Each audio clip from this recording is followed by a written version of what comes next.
Dipersembahkan oleh Pemirsa, saat ini sudah ada dua jenis vaksin COVID-19 yang sudah mendapatkan dua izin penggunaan oleh Badan Pengawas Obat dan Makanan.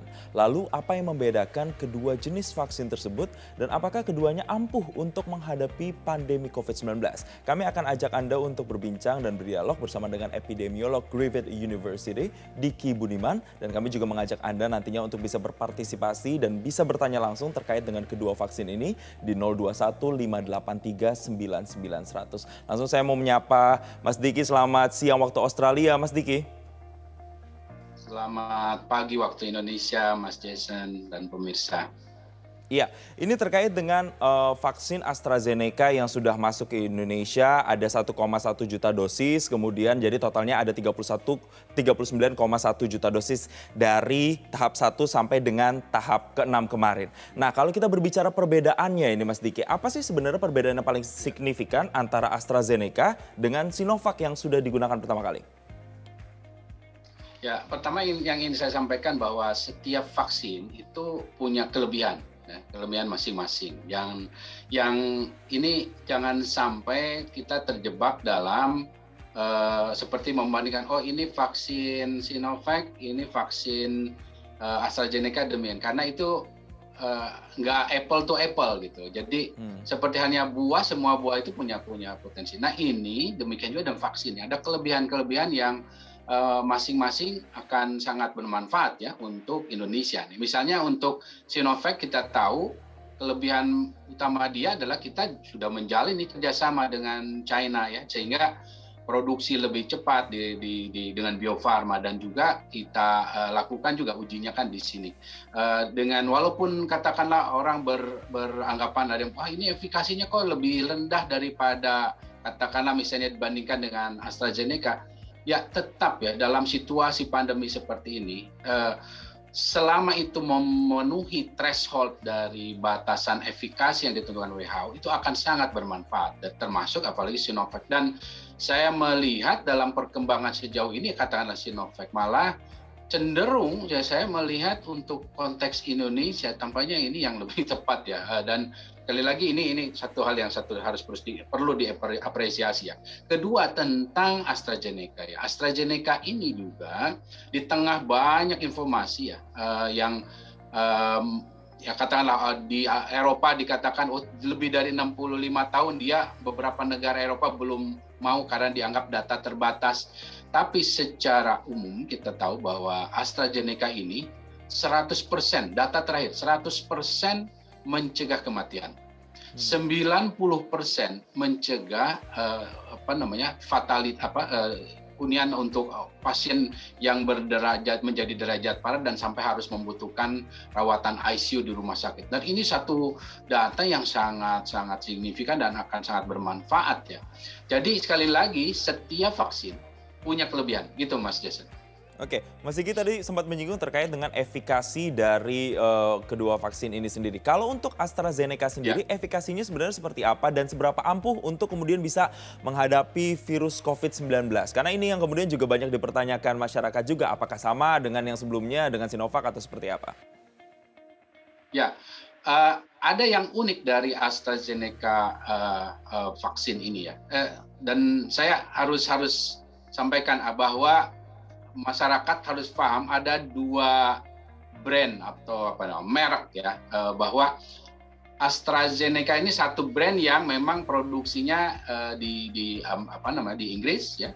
Kemudian ada yang Covishield itu yang diproduksi dari India. Ini yang membedakan, namanya ada dua tapi sebetulnya isinya sama saja. Nah, untuk AstraZeneca secara umum vaksin ini dia punya keunikan efikasinya ini ada beberapa versi tergantung regimen ini diberikan jedanya berapa lama.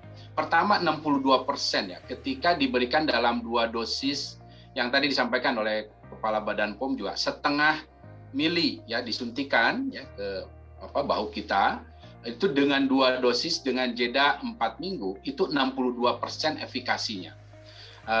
Ini sekali lagi tentu terlihat lebih tinggi daripada Sinovac, Namun sekali lagi saya tekankan akan ada kelebihan dan kekurangan dari setiap vaksin. Kedua, ada lagi data yang menunjukkan bahwa ketika dia jedanya itu 12 minggu atau kurang lebih 3 bulan, AstraZeneca ini Baik. ternyata efikasinya meningkat 82%, Mas Jason. Jadi ini yang tentu untuk Indonesia ini bisa jadi satu strategi tambahan karena keterbatasan vaksin. Kita bisa ada jeda waktu 3 bulan itu akan menambah Baik. alokasi vaksin kita.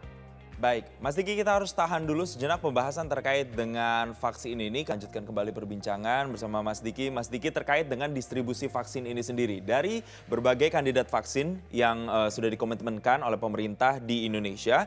Kemudian kalau kita lihat, ini khusus untuk AstraZeneca misalnya. Presiden Jokowi bilang hanya untuk diperuntukkan di satu provinsi. Sebenarnya apa alasannya vaksin A hanya boleh di provinsi satu, vaksin B hanya boleh di daerah lain? Itu kenapa? Ada indikatornya atau apa yang ingin dilihat sebenarnya? Ya, itu tepat sekali ya apa yang disampaikan pemerintah dalam hal ini Pak Presiden, bahwa memang dalam program vaksinasi seperti halnya dalam upaya turut mengendalikan pandemi ini, kita harus memahami bahwa setiap vaksin itu punya efikasi yang berbeda ya. Dan tentu nanti cara monitoring evaluasi juga tentu akan berbeda, sehingga kalau dalam satu wilayah itu lebih dari satu jenis vaksin, ini akan menyulitkan dalam monitoring dan evaluasinya. Dan karena kan nanti kita lihat tetap kan ketika pemberian vaksin sudah dilakukan di komunitas, yang namanya uji ini belum selesai. Dan kita akan lihat bagaimana titer antibody yang terjadi. Nah, akan sulit kalau misalnya di satu, katakanlah jangankan provinsi, satu kota saja 2 vaksin, akan sulit. Nanti kita akan melihat bahwa ini yang mana nih, dia menerima yang mana, karena tidak semua juga nanti penduduk itu tahu, oh saya dapat vaksin ini. Nah ini yang tentu akan sangat tepat bila kita sudah lakukan sejak awal. Ini secara garis besar seperti itu. Tapi juga ini juga menyangkut juga dari sisi epidemiologi ya. Ketika misalnya bahwa satu daerah itu lebih serius tingkatan pandeminya, tentunya harusnya diberikan efikasi vaksin yang lebih tinggi. Ya, seperti itu kurang lebih. Oke, artinya kesimpulannya adalah untuk kemudian memudahkan pengawasan dan juga kontrol pasca imunisasinya. Betul. Nah, ini kalau kita berbicara lagi terkait dengan vaksin AstraZeneca ini sendiri. Kalau misalnya saya kemarin kan mendapatnya vaksin Sinovac, ikut program vaksinasi tahap kedua yang untuk jurnalis. Dampak yang saya rasakan ini, Mas Dika, adalah saya lebih agak kelaparan. Dan juga malamnya itu agak kelelahan tubuhnya. Nah, kalau misalnya vaksin AstraZeneca, ada nggak sih respon-respon tubuh atau efek samping yang mungkin ditimbulkan? Ya, semua vaksin hampir sama ya. Yang lolos dalam uji fase 3 dan sekarang diberi approval oleh banyak lembaga di berbagai negara termasuk WHO ini. Hampir sama ya, kalau namanya gejala efek samping vaksin itu yang mulai pegal, ada kelelahan, ada rasa mungkin seperti kalau namanya sakit, merasa sakit itu juga ada timbul rasa apa dan atau misalnya ya capek dan lain sebagainya, bahkan sampai demam pun ya, itu sama, semuanya hampir sama. Jadi tidak ada yang ini karena vaksin ini dampaknya khusus seperti tidak ada yang berbeda ya, semua vaksin. Nah, dan juga termasuk kontraindikasinya semua vaksin sama. Itu semua vaksin sama, bahwa yang sifatnya imunitas atau gangguan imunitas ya, ataupun ada reaksi alergi yang berat. Nah, itu hal yang sama. Jadi ketika satu vaksin ini sudah diberikan izin ya, apalagi ini sudah mengglobal ya, itu sudah bisa kita pastikan tidak ada gejala yang serius, tidak ada gejala yang katakanlah menyebabkan fatalitas, kematian dan lain sebagainya. Bahwa ya, tapi saya inginkan bahwa ada satu gejala yang serius seperti yang disebut dengan anafilaktik shock, itu ya tentu ada di semua produk kesehatan, dalam hal ini vaksin atau obat. Oleh karena itu yang namanya screening, terutama ditanya itu riwayat alergi dan segala macam, itu sangat penting. Itu. Oke, riwayat kesehatan sebelum vaksinasi itu menjadi kunci penting. Tapi kalau kita membahas terkait dengan efikasi lagi nih, Mas. Kalau efikasi misalnya antara vaksin yang satu dengan yang lain, ini kan biasanya berbeda-beda. Ada yang 65%, ada yang 70%. Nah, masyarakat melihat ini harus gamang atau melihatnya seperti apa ini Mas? Apakah dengan efikasi yang berbeda-beda tersebut itu ngaruh nggak sih terhadap keampuhan satu? Dan bagaimana kemudian untuk bisa Hmm. meyakinkan masyarakat bahwa ternyata angka efikasi ini tetap memberikan keampuhan untuk bisa melawan COVID-19? Ya, satu hal sekali lagi yang harus dipahami oleh kita semua bahwa semua vaksin yang saat ini beredar ya, ada di pasaran termasuk masuk ke Indonesia saat ini sudah 2 nih ya, itu semua memiliki potensi mencegah infeksi, ya, proteksi pada berbagai level. Artinya pada level terendah sekalipun katakanlah dianggap efikasi dianggap 54 atau 50 sekian persen, itu tetap sangat bermanfaat ya karena semua vaksin yang ada saat ini mencegah keparahan ya, atau gejala, dan ini sangat penting ya karena akan artinya potensi ke arah angka kematian akan sangat kecil. Jadi Mhm. efek mencegah dan menurunkan kesakitan dan kematiannya ini semua ada ya. Berapapun efikasi yang dimiliki oleh vaksin yang beredar saat ini, karena semua sudah memenuhi standar, ya, standar internasional. Itu yang harus dipahami. Jadi berarti vaksin apapun yang kita terima, ya itu dampaknya kurang lebih sama. Sekali lagi ingin saya sampaikan, setiap vaksin ada kelebihan dan kekurangan. Katakanlah sekarang kalau bicara orang sering kali Pfizer atau Moderna, wah itu harusnya yang kita dapat.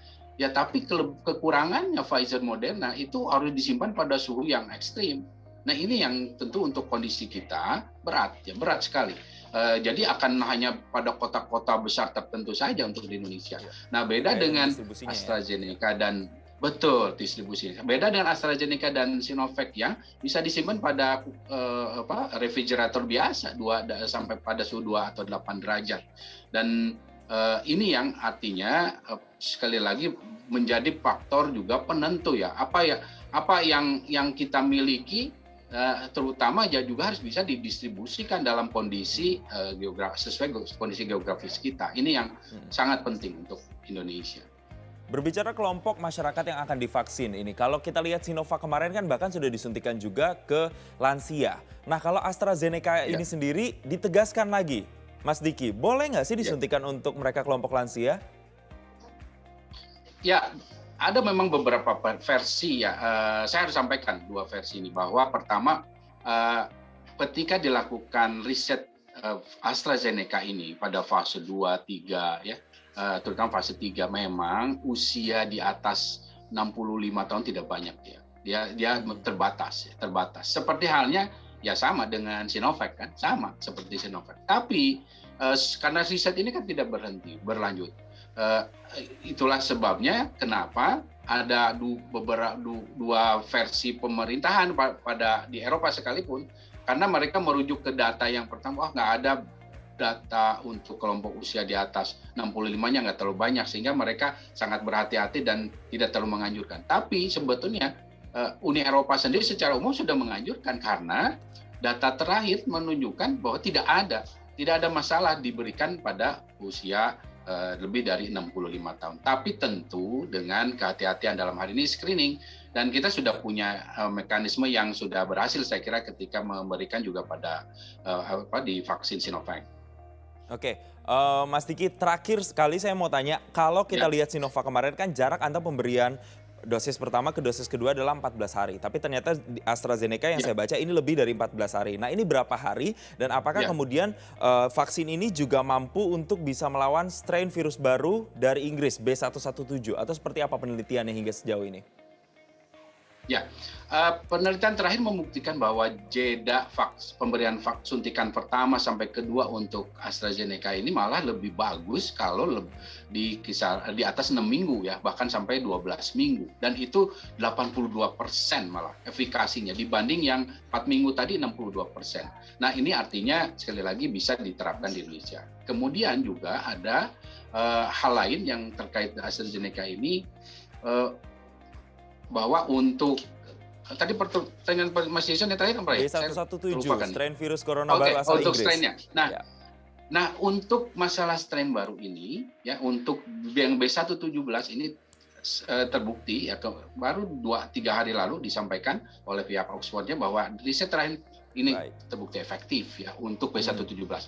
Dan untuk yang Afrika Selatan dan Brazil termasuk yang sekarang di New York ya, mereka akan merilis versi terbarunya ya, semacam untuk boosternya. Jadi pemberian suntikan pertama, nanti pas boosternya itu akan menambah yang lebih efektif untuk strain baru yang saat ini ada berkembang di dunia ya, terutama tiga strain itu ya, dari Brazil, Afrika Selatan dan juga New York. Ini saya kira kabar baik ya.